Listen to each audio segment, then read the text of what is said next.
Шегуваш се. Пич, ти ли спи млякото?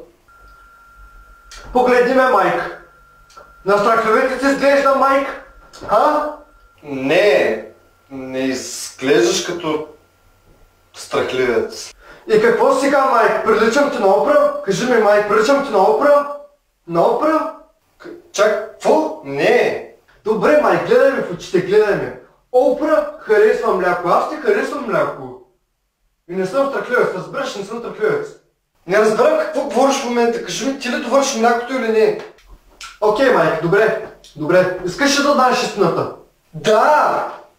Искаш ли да ти кажа цялата истина, без капка лъжа и да ти призная?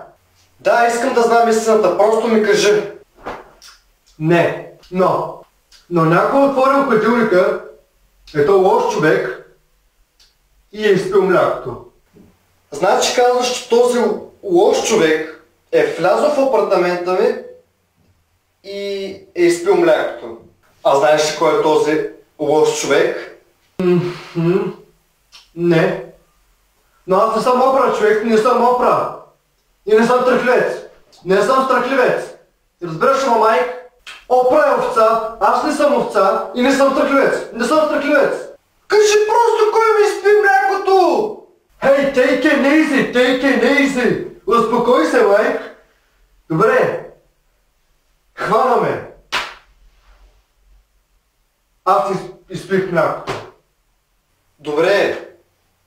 Просто това искам да чуя. Чакай, Майк! Чакай!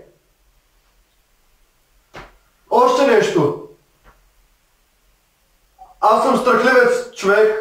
Аз съм страхливец! Просто иди да ми купиш едно мляко. Айде. Му! Човече! Му!